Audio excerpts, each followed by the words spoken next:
no matter what stage of the implementation process you're in, our presenters have some wisdom to impart today. So I am very excited to introduce Tamazin Ford and Alex Chandy, our COO and our VP of Customer Success here at Molecule. Welcome to you both. Thanks so much, Carrie. And I'd like to personally thank everyone who's taking time out of their busy day to join us today.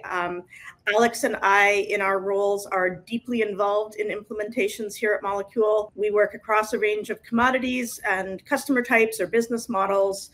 And between the two of us, we've had decades of seeing the good, the bad, and the ugly.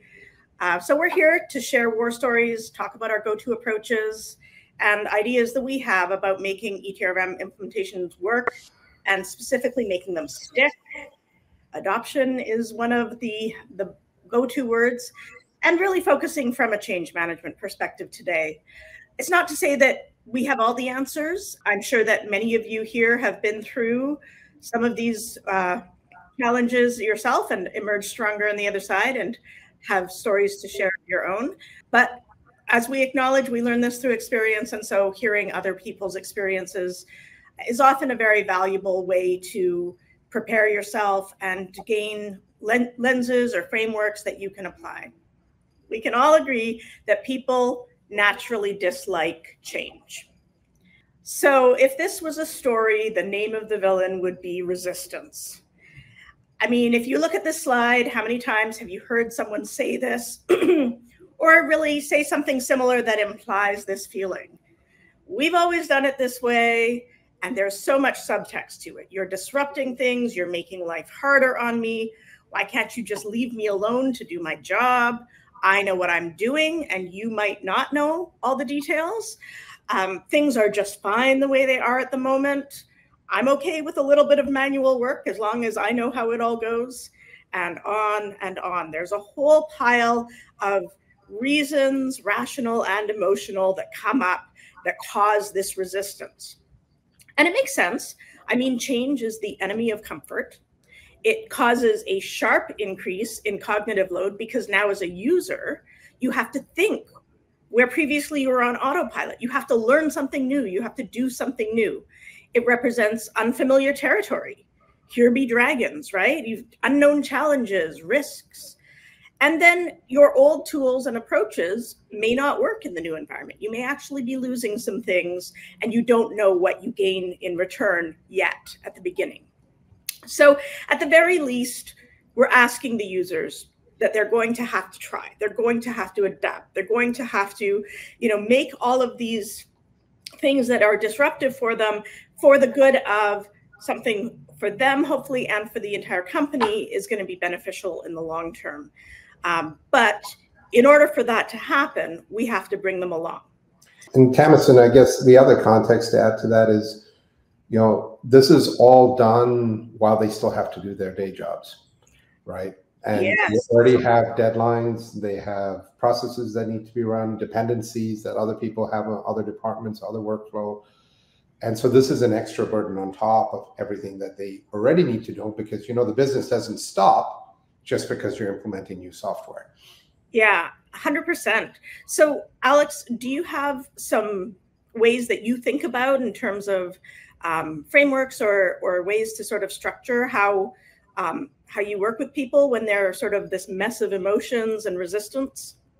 Yeah, I think it all boils down to the fact that you kind of have to turn it on its its axis, the whole aspect of change, and think of it from the perspective of what is the goal that we're after here. And the goal we're after here is really around building your capabilities, making it easier for you to do the job, and allowing you the headspace to actually focus on how you're improving the work that you do, as opposed to managing the work that you do, right?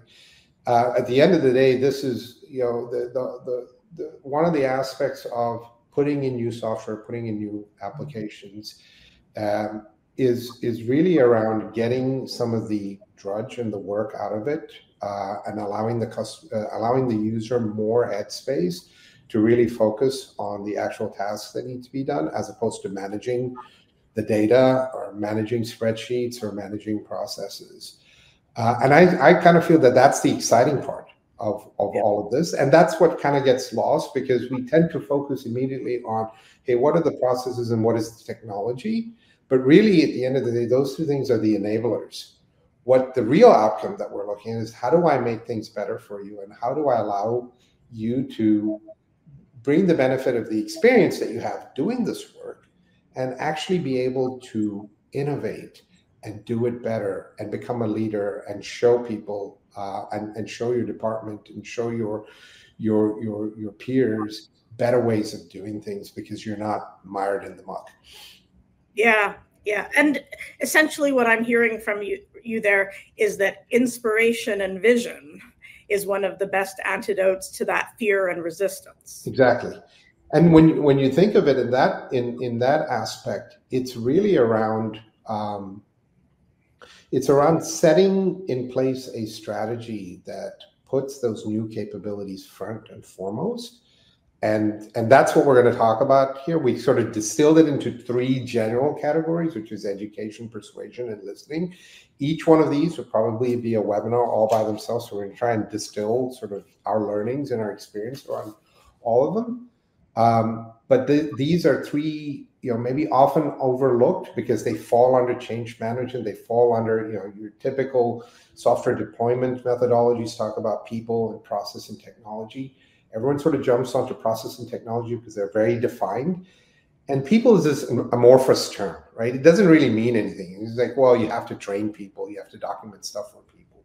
But really, the goal there is how do I enable my users to do more or do more value add compared to what they do today. One of the things I always fall back on is the golden rule of change, right? It's like the golden rule itself: do unto others as you would have them do unto you. It's manage the change the way you would want it managed. And to go back to Carrie's theme of quotes, it's don't fall into the classic strategic blunder, right? And if you were to quote, the first being, don't get into a land war in Asia, followed by don't go in against a Sicilian when death is on the line. And the third, less well-known one is, don't outsource your change management to time. Don't stick it at the end. Don't call it training and documentation, but actually engage in it starting early, and make it around education, persuasion, and listening. Yeah, 100%. Why don't we dive into these a little bit, and we can discuss along the way and see what other gems we can bring out. I guess starting on the education side, I myself have had some experiences in the past with training and development, and I really believe that the key ideas that you can use to make training effective are known to us all, and we just kind of forget them in the heat of the moment of trying to do all this other technology stuff and to manage the data and to get all the calculations right and so on. The research from modern psychology and education research is really clear. You can find it with like a 30-second search on YouTube. And I'm just going to pick one example of that as a concept that, again, as soon as I say it, you're going to recognize it. It's called spaced repetition. And so the idea is that just as you're starting to forget something, you want to remind them again. It leads to better long-term retention of the knowledge. And we all intuitively know that people don't effectively absorb large amounts of information all in a single go. And so that typical end of project training schedule may feel really efficient to everyone, but in terms of supporting how people really learn new information or skills, it's very much in a misalignment. And you've probably felt this yourself if you tried to learn anything new recently, whether that's a lecture, a video, or an article. The main points at the beginning land strongly, and then it's like your brain gradually gets all filled up. And by the end, it's hard to even concentrate. And a week later, forget it, you've forgotten most of it. If there's no follow-up, it's likely you literally haven't learned a single thing. So when I'm doing an implementation, I actually start to incorporate mini trainings right inside of regular weekly working sessions, pretty much as soon as there's anything meaningful to do. So I'm going to be showing my customers, my users, how to go into the system and do something that is specific and targeted. So an example in Molecule could be showing them how to filter trades and find the ones they want, or how to add a new column to the view to get the information onto the screen that they need. And at the same time, everybody's learning what the screens look like, how to navigate. And that's all easy for me, but it's foreign to them. And so just seeing it over and over again starts to reduce that unfamiliarity. I mean, I don't know about you, Alex, but I always follow the assumption that there's someone new on the call or someone who has forgotten how it works. And so I'm recapping on a constant basis. Yeah, and the thing about education is it's a two-way street, right? So hands-on training compounds on itself, and actually people will start to reveal how they do their work. And that's education back to the project team. Because one of the things people don't realize is sometimes the project team and the end user, there's a credibility gap. If you go back to, this is the way we've always done it, is actually a symptom of you don't really understand what I do, right? And I do different things depending on the context, the time of the month. I have different tasks, what time frame I'm working on. Sometimes I may be doing stuff in the current month. I'm actualizing physicals, or I'm doing something in the forward months where I'm putting in forecasts or projections. And that is a great way, this hands-on education, to start breaking down that credibility gap that you have between the user that says you don't really understand what you're doing, the project team really understanding, like, this is what the user does in the context of time and in the context of the task. Exactly. And it gets it from the theoretical into what's practical, right? Exactly. Yeah. Exactly. I really love the concept of the two-way street. I mean, to me, the way I would look at it is that you're interweaving education and requirements gathering. So, you know, during a typical requirements gathering conversation, it might go something like, oh, we need to lock our trades so that the traders can't go back in and change them without permission. Okay, so I need to translate this into how it would be set up in Molecule specifically for my implementation. So I could ask a bunch of questions and figure out, you know, how they want it to work, and then go away and do my thing, you know, behind the curtain. Or I could open up the system. I could put it up on the screen in a demo environment and show them the exact screen where the trade locking is configured, and open up a trade and show them exactly what it looks like when it's locked, and point out some of the settings and permissions and the impact they have. And so by sort of taking that requirements gathering and turning it into an ad hoc, and here's how the system looks and here's how it works, again, we're getting those little almost tidbits or snacks of training along the way, and we're sort of talking to each other collaboratively and interactively instead of one-way communication and then one-way communication in each direction. This is a classic sort of resistance challenge that we're trying to overcome in an ETRM. You can pry my spreadsheets out of my cold, dead hands. And yeah, I mean, spreadsheets are the ultimate software application that is the nemesis of any packaged software. Yeah. Right? Because spreadsheets give the user so much control over the data, over the reporting, over the formatting. But they also come with their with their cons, which is it's hard to have audit trails. You have to save off a spreadsheet every day, and God help you if you're trading something like real time, where you have to save off a spreadsheet every hour just to know what was happening. Yeah. But it is a reality is they offer tremendous flexibility, and they're a formidable application to go on to go after to get people to change from. Yeah, absolutely. And so I guess that's where we come to the persuasion, right? Because, you know, what are some of the ways that we can make that case for change, and, you know, not just educate them, but actually start to change hearts and minds, as they say. Yeah, and persuasion is, again, it's a very, very powerful psychological concept, right? If you think about things such as hypnosis, hypnosis is really about implanting persuasion into someone's mind, so they think they're acting in a certain way while they've been told to act that way. But this is a different context. In this case, it's understanding what you're asking the change to be, and then tailoring your change strategy around that is incredibly important. So persuasion is the tactic that you use. And when I say persuasion, is you may have small changes. Hey, I'm doing the same process, but now it's in a new GUI, right? And there your persuasion strategy is around, documentation or training and support. The thing about the larger things, I'm putting in a piece of automation on something that was done manually before. Or in the case of spreadsheets, I'm going from a complete spreadsheet environment to a automated system. These are huge changes.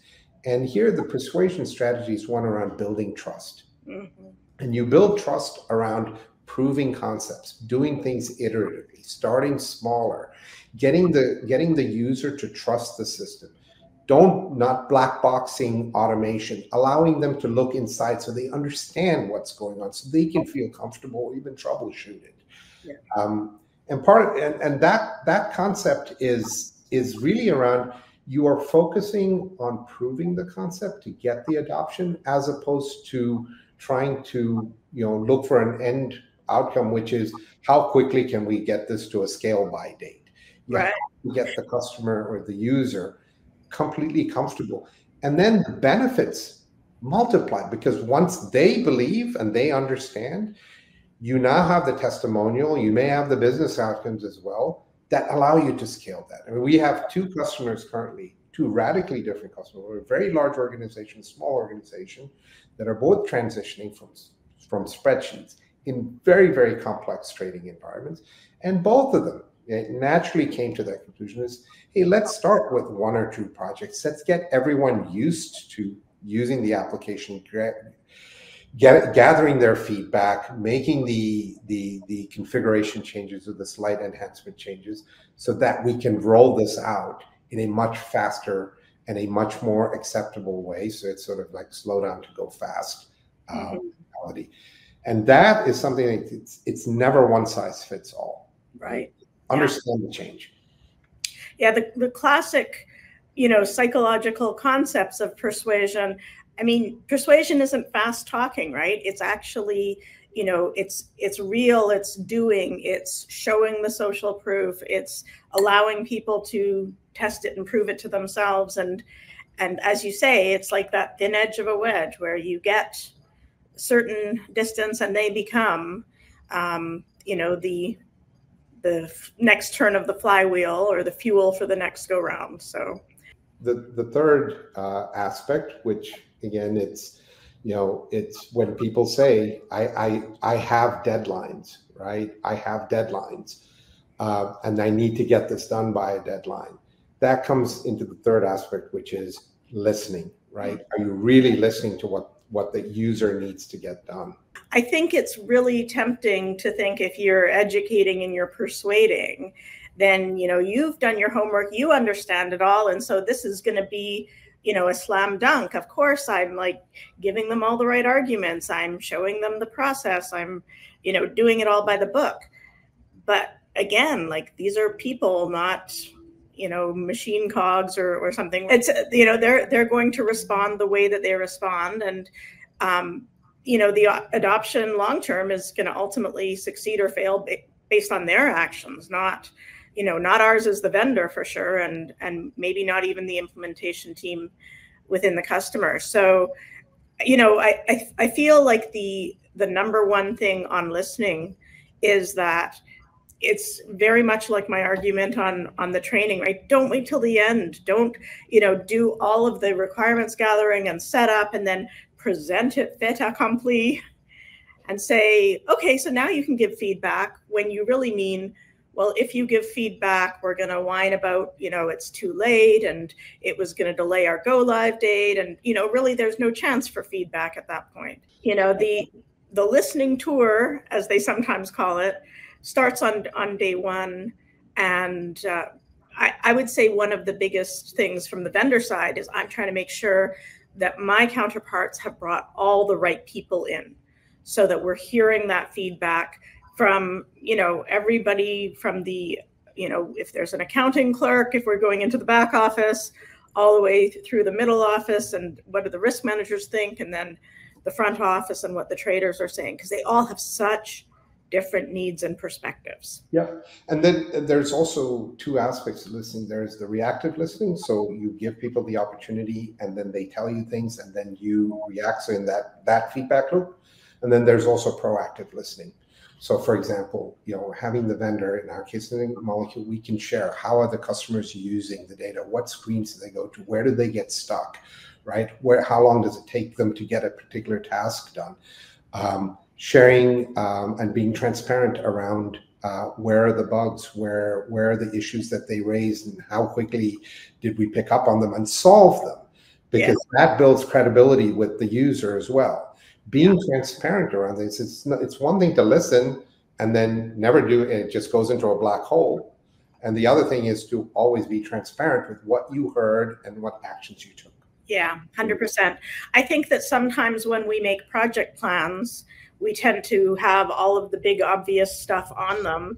And then, they may get tweaked and updated around the margins, but we sort of treat the issues and questions that come up as separate. And in some way, you need that issue list to be like equally important to your project plan, because over time, it's really the thing that, if you're not addressing everything on that issue list, you're going to hear about it sooner or later. And if it's later, it might be really disrupting, go live plans and so on. So I think that like this sort of transparency around gathering user feedback and making sure, as you say, Alex, every single thing is addressed. And addressed doesn't mean that you just do what they say. Addressed means that you listen, that you ask the questions and follow up, that you interpret what is needed, that you give them, the way the system is designed to do it, and find out whether it's going to work with maybe a little process change to use the system as intended,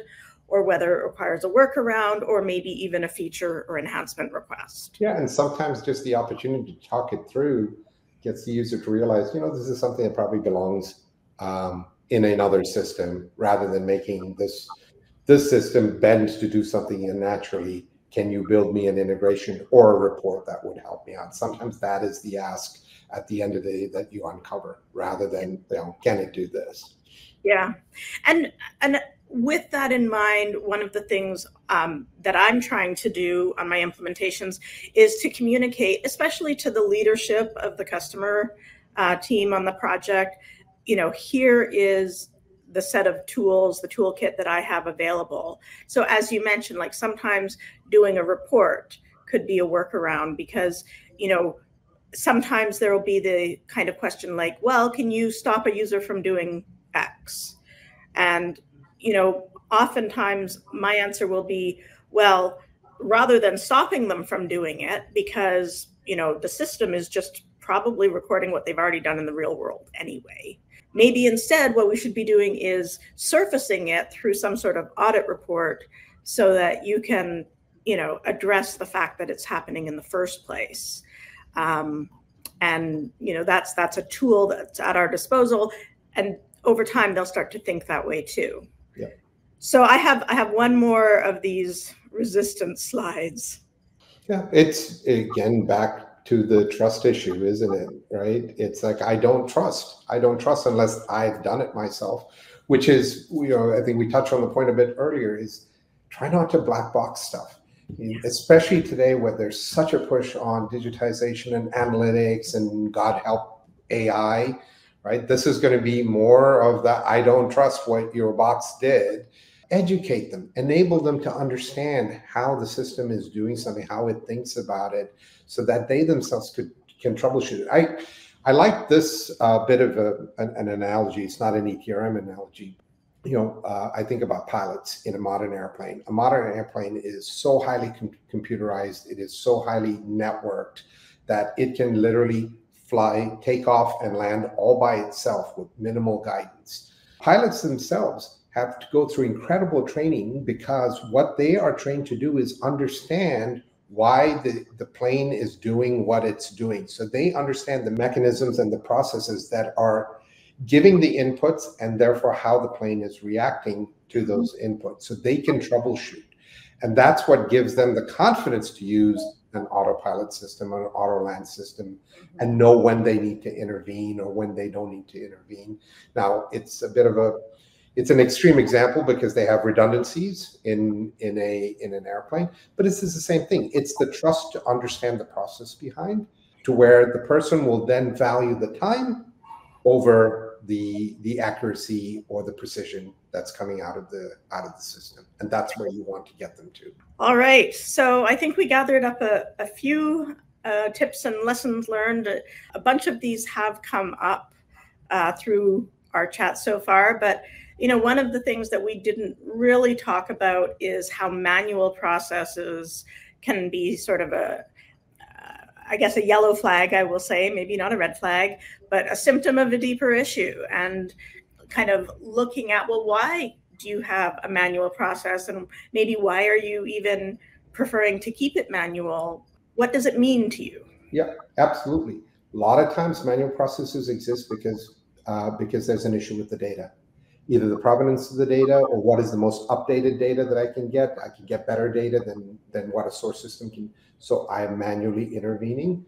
It may be a symptom of a non-functional requirement. You still haven't figured out what they're doing and why they need to do it. So it requires deeper digs. And that's why, sort of going back to understand what the users do in detail, if you have that luxury to do that prior to implementation, it helps tremendously.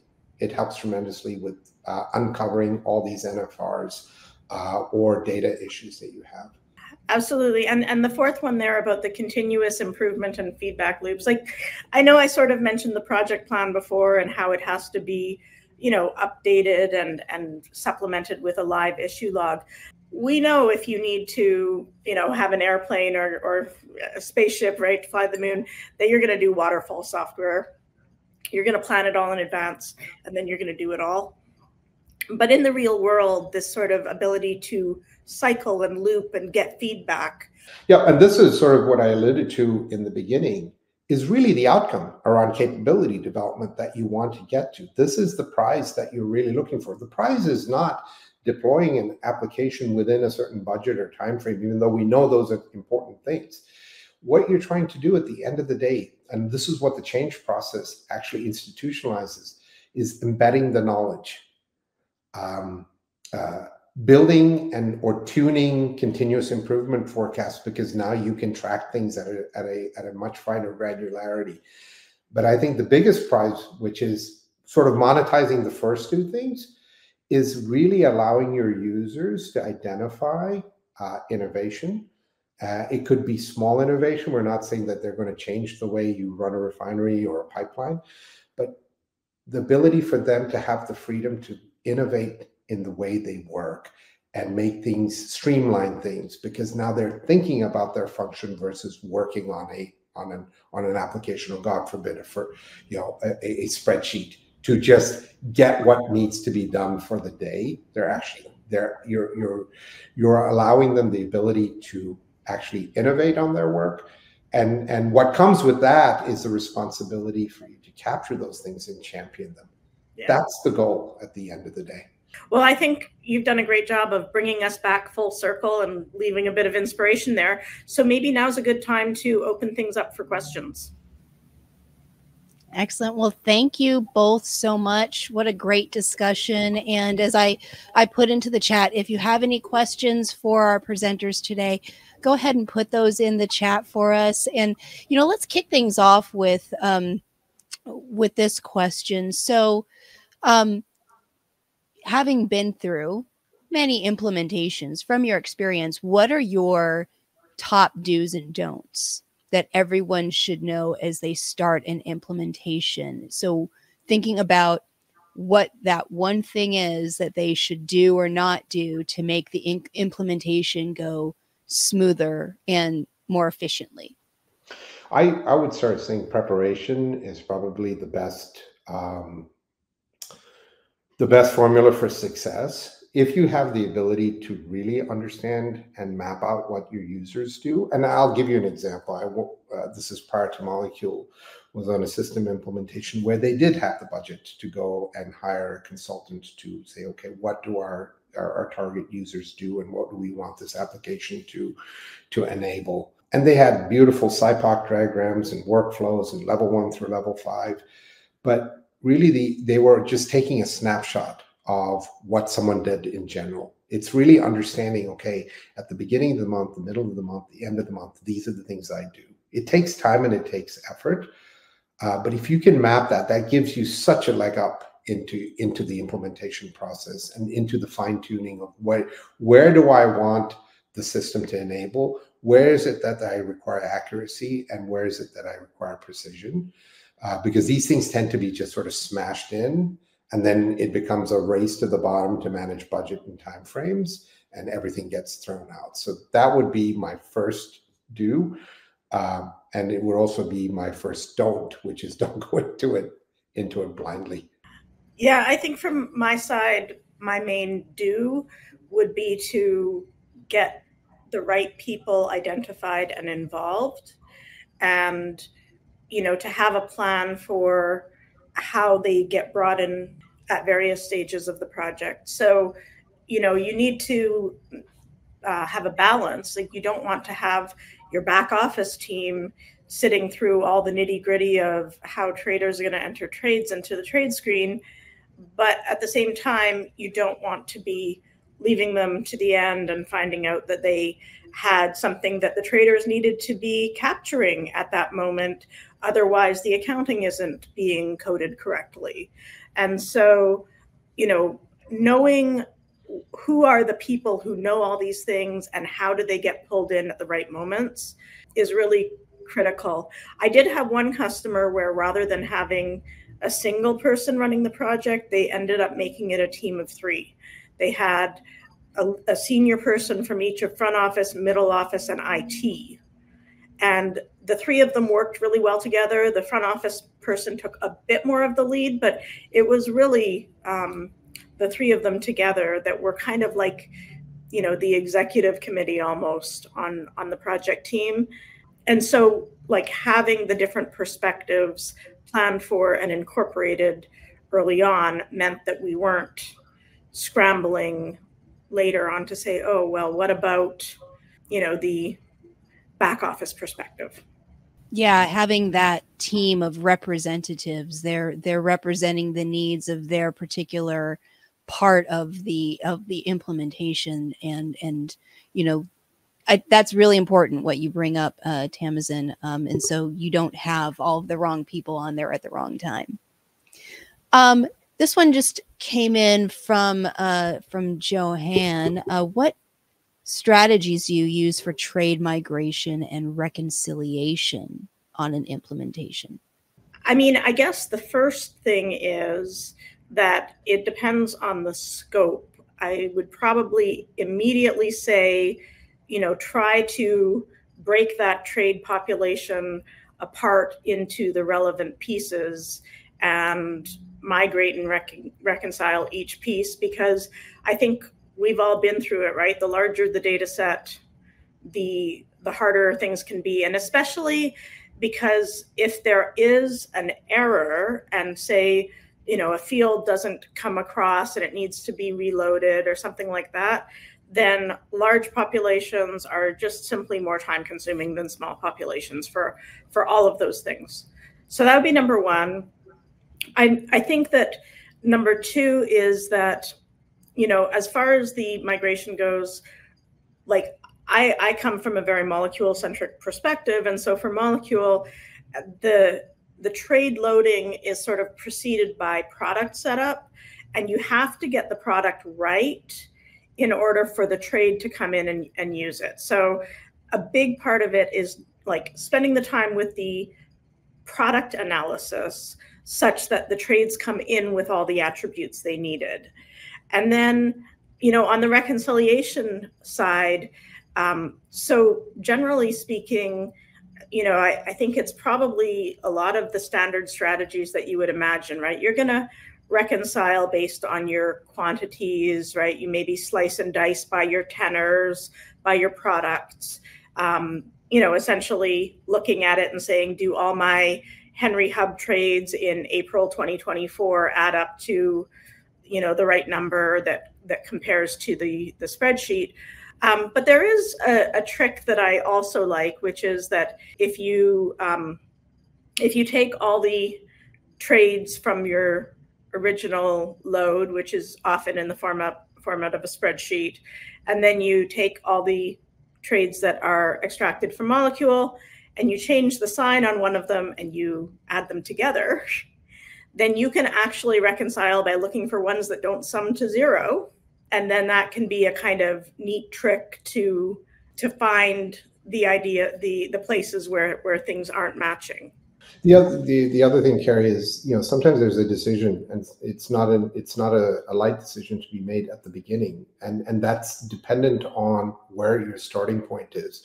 So we have this concept of, you know, if you are ripping out and replacing another ETRM, sometimes, you know, does it make sense because of valuation approaches and you've agreed on a new standard?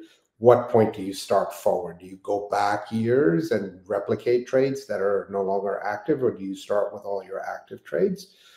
I think if you're coming from a spreadsheet regime where you were capturing all your obligations in spreadsheets, you were doing all your mark-to-market in a spreadsheet, you have a little less from a flexibility perspective. You may need to go back in time to have a full history in now the system of record, because, you know, most of the times what initiates a let's get off spreadsheets is because you will not make an audit requirement. So you now have the burden of going back in history and having to capture a full year's worth of transactions. Those are decisions that sort of get into the starting point that that Tamsin was talking about. Great, thank you. We have time for one more question. Adriana asks, how do you suggest training to be done to a large group? And she goes on, per activity similarity, per phase of the trade activity. So you're starting the training just for the traders, for the shipping, then the shipping team, then execution operation. So how do you train the teams? Definitely by, you know, activity similarity, as she called it. So with the front office or the back office being trained together, sometimes even the subgroups of accounting being trained together. But you know, as I mentioned during the presentation, I also really do encourage that the early stages of training are happening almost organically along the way, so that you are not kind of getting to the end and people are logging into Molecule for the first time or logging into whatever system you're implementing for the first time, but instead that you've got a bit of that familiarity and all you're really doing is nailing down the specifics. You know, I think that in general, you'll have, most people have a small number of tasks that they need to do. They don't need a large training or a long training. What they need to do is very clearly understand, you know, I'm entering a trade in this way, and then sometimes I actualize my daily volume and I have to do it on this screen in this way. And sometimes, you know, the trade has been locked and I need to get it unlocked so I can correct it. And then, you know, this is the process I'm going to follow. So you get this sort of short list of, I guess you could call them user stories, might be a way to describe it. And, you know, build the training around a group of users that have the same user stories. Generally speaking, like, if you make the training too formal, you're not going to have it very often, because it takes time out of everybody's day and so on. But that's why, you know, for that repetition aspect, I really do like it as you're getting requirements, as you're, you know, demonstrating and doing your reconciliation and so on, that you're also just sort of sprinkling the training throughout. Yeah, I would just add to that is you have sort of two tests that you're doing. The first is obviously you want to be able to test end to end from deal capture all the way to actualization. And that is a function exactly what Tabitha was talking about is the sooner you get trades into the system, deals into the system, and especially ones that folks can recognize, so they feel more commonality, and you have the ability to simulate different as-of dates. You can go, okay, for the traders, they want to make sure that the trades are captured, that the position is reflective of what they see it to be, the mark-to-market and the P&L from a valuation perspective, that is correct. So you can flow as you can flow the trade through its life cycle events, you can bring folks in to train them specific to the task. And risk managers have the need to look at positions, to look at total market exposures, when you get to operations, simulate end of day or end of month actualization into physical, and then tickets that turn into inventory, and then back office taking that inventory through a sale, through a invoice extract. That's the end-to-end life cycle. The ability to simulate that and not have to wait to the middle of the month or the end of the month in order to get those behaviors is massively helpful in training the different aspects. And then Tabitha's other point is there are workflow issues, right? So middle office needs to be able to lock and unlock trades. There are permissions that need to be granted. How do I enter? How do I set up a user, remove a user? Those can be bundled up as workflow training aspects.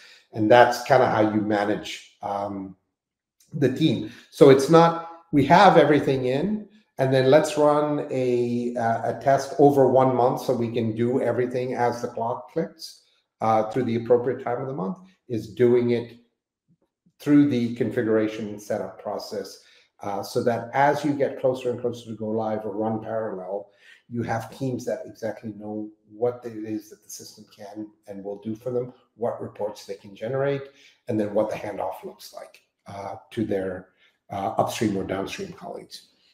Awesome. Well, thank you both. This was very helpful. And so this brings us to the end of our webinar. So first of all, thank you, Tamazin. Thank you, Alex, for joining today, for imparting some really great wisdom and helpful practical advice. Thank you all again, and have a great rest of your day. Thank you. Thank you. Bye.